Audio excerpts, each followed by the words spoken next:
idea what this It's just Ferrari is. obviously But if it's anybody knows what car this is, tell us. Here we've got Bumblebee right over here, yellow BMW. You're a car girl. No, but we can pose for a picture. Hi everyone!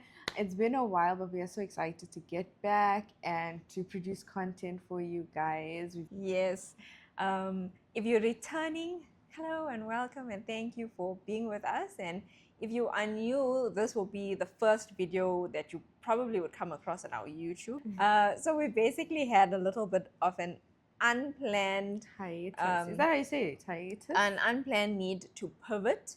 But we're seeing that as an opportunity to kind of get back to why we started doing this in the first place, align ourselves more with what is closer to our hearts. Yeah.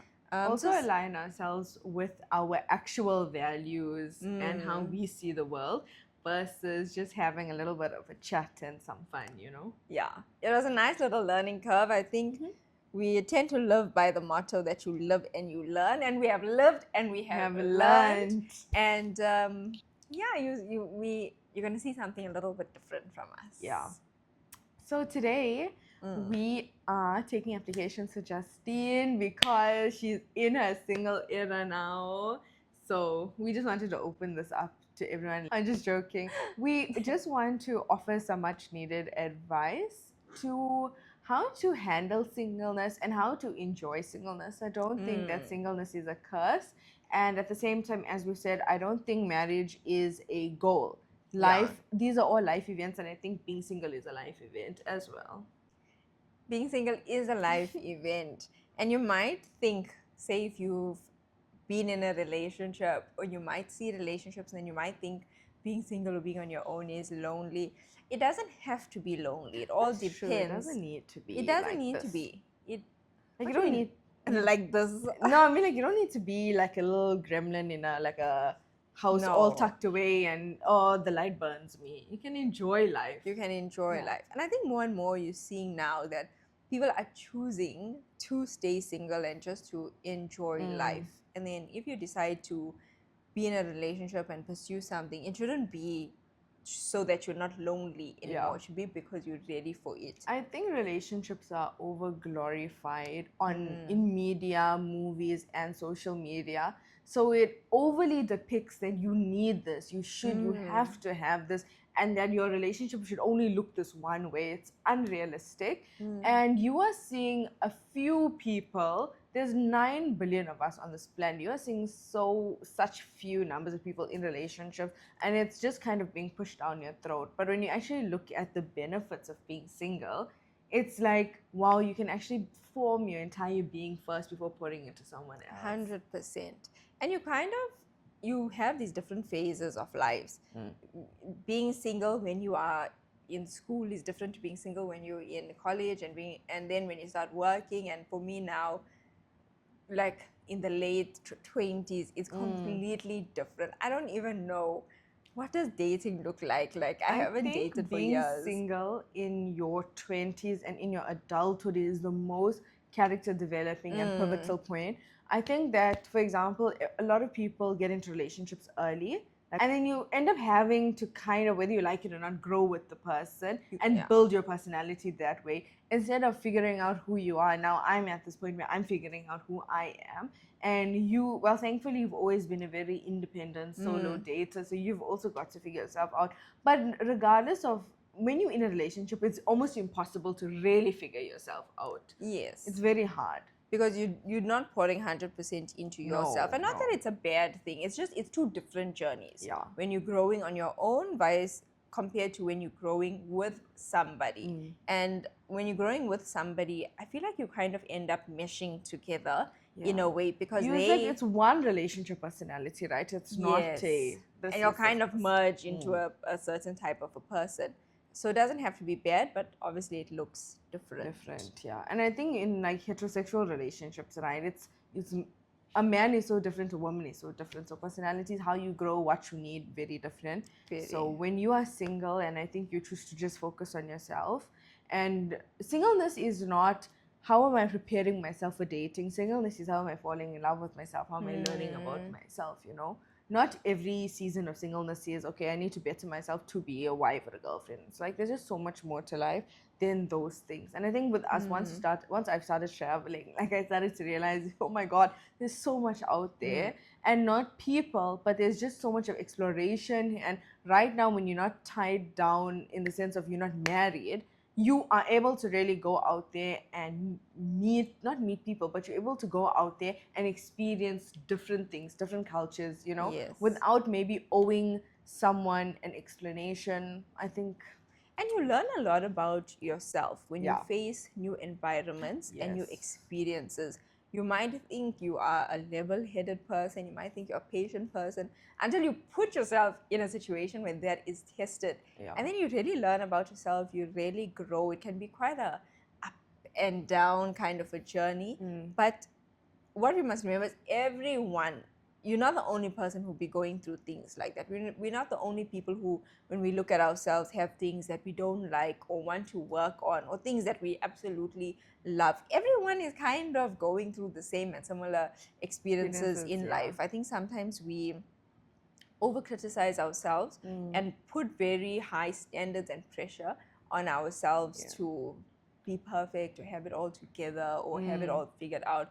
And it's just, life is not like that. It can't be like that. That's true. So my thing is, I think what we're trying, like our first point that we're trying to make is really don't put the world's pressure on yourself to be some type of person. Take your time of singleness, right, to explore who you are while you don't have responsibility to another person and you're not accountable to someone else, right?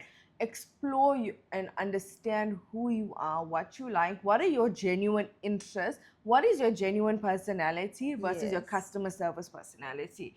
Everyone has a customer service personality, and that's your workplace personality. And as much as everyone is like, no, who I am there and there, it's the same, but there's different pressures that you have to easily adapt to.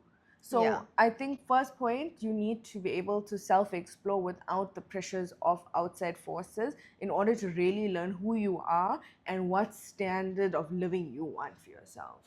I think maybe we can talk about like some things that we think are important for us to develop.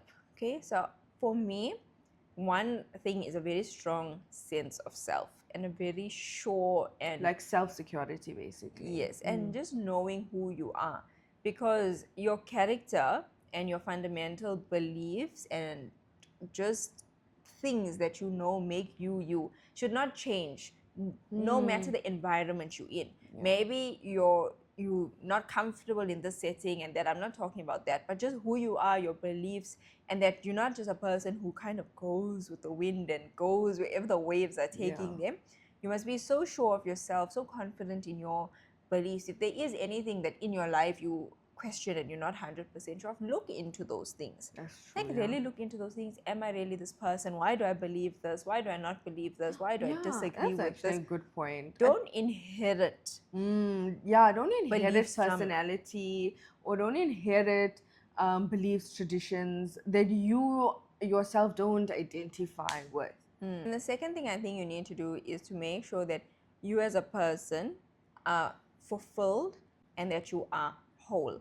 And whatever that looks like to you. For me, and I know even for Jolene, a lot of that fulfillment came from being more connected with God and serving in the church, and obviously that was our personal journeys.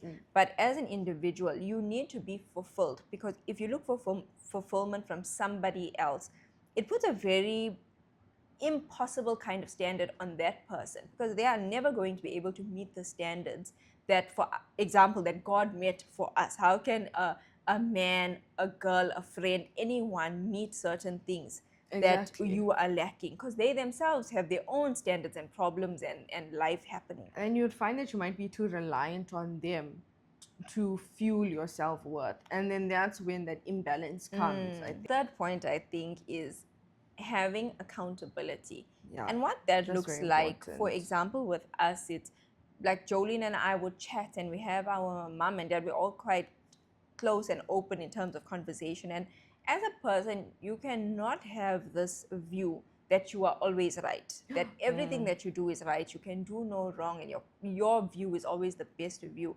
You need to have people around you who obviously they tried and tested, and 100% sure they have your best interests at heart. Maybe they living a life that you are aspiring to live like.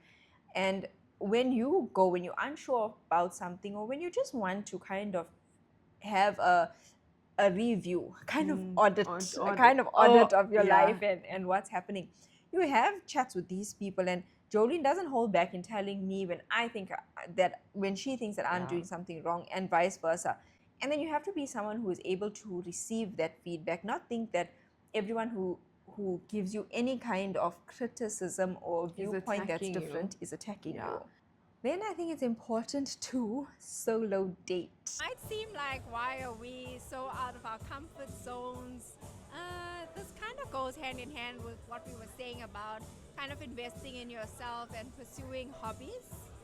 And like, think about it. If you don't step out of the house, who's gonna invite you to a whole event? Like a whole event, guys. And by the way, some of your favorite influencers have been here. So if you don't step out, you're not gonna meet anybody. Yeah, and we're not just talking about us. Like, yeah, there's a whole host of people like all over doing like. Listen, doing there's this. even a worship leader. Like, For dating, basically it's doing anything on your own.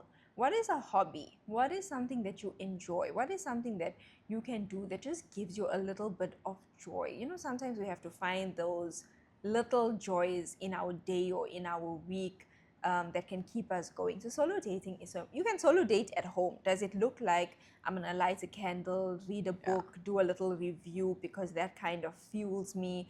Does it look like I like to go out every 2 weeks and I go and I do some work, or you go and you literally sit inside. I love and enjoy silence. Like, if you see me somewhere, I'm on my own and it's silent, please don't feel sorry for me. I'm like having a best time. For me, solo dating is going, having fun, prioritizing yourself, doing new things, finding your ground, and figuring out what you like, and you resetting standards for your life, basically, through solo dating. Or, I mean, for y'all, it could just be going to paint. I don't know. It's not, maybe not that deep.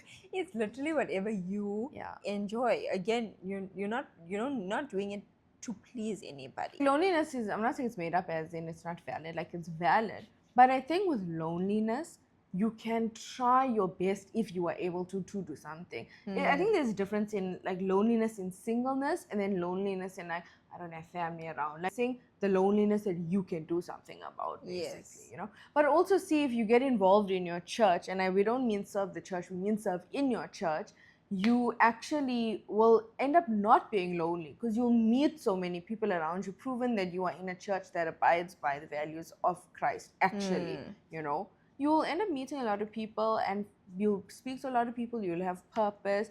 And I mean, like in a church setting, when you serve, there's all ages, literally from preteen to real elderly, like everything. And there's like all the different departments. I think there's something for everyone. Yeah, exactly. And you can just kind of find where you fit in and like, oh, if this doesn't work for me, because what is the whole point of that is, if you want to feel that sense of fulfillment, you have talents in you that you want to use. And by using that, you feel good, you can see where it's going towards. And then you kind of start building up that kind of inner sense of self. Everyone is always like, find my purpose. But I think people have many purposes in life. Yes. And everybody's purpose is to serve. And God knows that by serving, you'll be fulfilled. That's why He even gave you the mandate, right? So get involved, prevent loneliness, go out on solo dates, prioritize yourself, always treat yourself well. Those are some of the points that we are saying, like, I promise you, if you follow that in your path of singleness, you are not going to really feel singleness, you're going to feel content. And I think content is a hard place to get out of, because what it's actually going to do is it's going to take an amazing partner to come and take you out of contentment, and you are not going to lose and they're not going to lose, because you both are going to be amazing people together. Can be even your purpose can be a role that you play in someone else's life, whether it's sharing a smile, whether it's sharing a word of encouragement, whether it's offering advice when someone is going through something difficult. That is a purpose that you were meant to serve within that season. And it's not like now when you've done that you there's a box that ticks in your mind and you're like, purpose served, yes, I'm in my purpose. No, I think you find your purpose in the different journeys. This is rebounding. I think Yeah. rebounding, it's a very sensitive, it's a very touchy thing, because also at the same time, you can't tell someone who maybe broke up with someone 2 months ago that this person that you've met is not the one for you. Yeah. We don't know, God knows, right? But if you just let's just look at this scientifically, right? Cause and effect, you just broke up. Like, I don't think in 2 months you can just pull yourself together to be able to be with someone. And Also depends what was the length that you were in your yeah, previous like if you were together for a week, relationship. I understand. But I think when we're speaking to everyone Like in a around our serious age, relationship. I think here they're at the point of 2 to 3 years and more. Yeah. No one's yeah. really in the less. But even then, I think you shouldn't come out of a relationship and just move into the next one straight away if you are dating in your adulthood. Yeah. Because you've not developed. I think number one, you need to give yourself that grace to feel all the emotions that you need to feel Yeah. and go through forgiveness and healing. And then this kind of journey of let's find myself again. Because when you date and even with friendships, you give pieces of yourself to those people. And when Around you you. leave or when they leave, those pieces don't come back to you. You need to rebuild. You need to refresh. You need to re-look at yourself and at Yes, these correct, things. correct. Rebounding is like using temporary fixes to not feel, to just not experience, instead of feeling those things, healing from it. And that's why you see, like with people, I think we all know this saying that when two people break up, the person who immediately starts like living their best life or getting into another relationship, they will feel the pain later. Whereas even if I cry and suffer and I like really go through a process of healing, I will come out so much better and so much stronger. Yeah. And it's better to do that than to like a year down the line be back to where you started and be starting from Exactly. square one again. Yeah. Leave him or her, accept what has happened, set it in your past, and don't take that baggage. It's unfair to you, so unfair to the next person you decide to commit your life to, like, And forgive.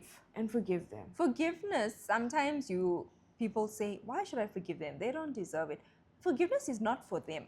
Forgiveness is for you. And forgiveness is not deserved. You don't forgive people because they deserve it. You forgive them because you need to let it go. You need to let it go, not let it fester and hold you down. Because that other person has moved on. They don't think what they did was wrong. They haven't apologized, whatever.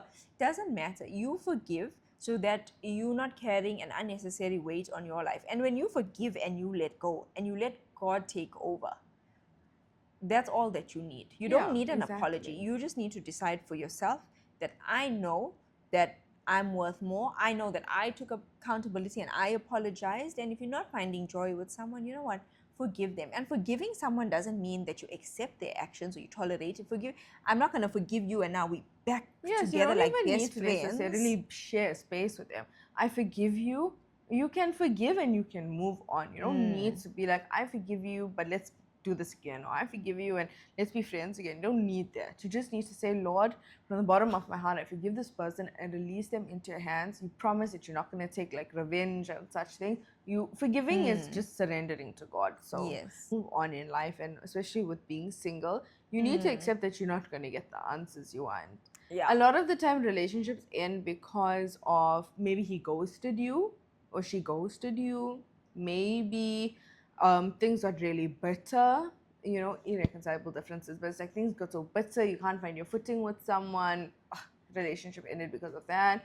Sometimes it's family related issues, unresolved issues with a family member, a mother or a father. Exactly. And those kind of wounds, I know, sit really deep for people, and you might not even know it or want to admit it, but it does affect how you live your life. That's true. Family influence on why your relationship is, not working out. I mean, like, I think with us in the Indian community, I think in every community, there's always a unspoken backlash, maybe 80% of the time, between in-laws and like a daughter-in-law, basically. And it's unfortunate. And if you have a good relationship with them, that's great, right? Yeah. But those things can end up pressuring you to the point of where you don't want to live like that anymore, and you can have such an amazing partner. But things affect you, outside pressures, extreme stress, maybe not being able to have children. Not being able to have children, maybe he would leave because you can't give him kids. Maybe you are like, I don't want to be with you because I can't give you kids, and then he's like, but I want to be with you. So many things you're never gonna get. Closure's a lie. Not gonna lie, closure's a big lie, because why do you don't need answers in certain situations like ghosting, infidelity, You the always whole have thing. questions. Yeah, Once you exactly. ask one question, you get an answer. There's 10 more questions to that answer, and it's like this endless cycle. Don't despair. Don't think that there is correct. no way out. Don't think that there is no solution. Whatever it is in your mind is not impossible for God, number one. And give it that time. You will find that you can look at it from a different Point of view, perspective yes, and yes. point of view. So I really hate for anyone to feel like their life is over. And make the hard decisions, because just because the way out is painful doesn't mean that it's wrong. Singleness comes with a lot of forgiveness and self-forgiveness as well. Forgive yourself. Self-forgiveness, yeah. Forgive yourself for self-forgiveness. any perception of wasted time. Why was I with someone like this? Why didn't I make better decisions? I always say you are not the person you were then. You don't have the information Yes. now. You don't have the information you have now Yes. then. So you did the best you could do when at that time. Just like now you're doing the best you can do, and that's fine.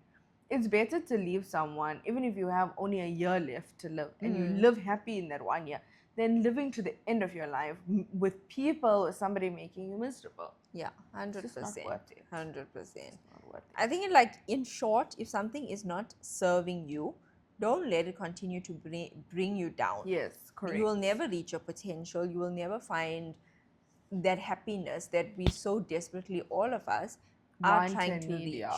Especially relationships. I think Yeah. that's what feeds negativity into singleness, is that Yes. people make you feel single when they're in a relationship. No, but I mean, you kind of look at those things and you idolize it, but you don't understand that they also have their own pressures. They also have their own conflicts that you're not seeing. You just think the grass is greener on the other side. It's not. The grass is greener where you water it. Yeah. And you could see, like, on social media, for example, right? Maybe you're watching couples, the guy is buying this girl a lot of stuff. He's planning everything and he's doing this. How do you know she is not saying, why haven't you planned? Asking, how do you know? You don't know. How do you know that she is not paying for that with her emotions? Exactly, you don't know. How do you know that those are not sorry gifts after they've had like some blow? You literally don't know. Like, you look at these things and you must just be happy for people. Don't be envious of people. Don't want what other people have. Don't compare yourself to other people. If you are deciding right now, social media kind of takes over people's lives. Social media is very fake, and I think people tend to be very gullible when it comes to social media. It's fake. We know it's fake because you have personal relationships, right? Or relationships around you where you know behind the scenes versus what's portrayed online. It's the same for you. You may be seeing like this ideal couple online. Their friends and family know what goes on behind the scenes. To you, they are idols. No, don't. If relationships really work the way media said they do, no one would break up. Our big influencer couples that are breaking up would still be together. Celebrity couples still be together.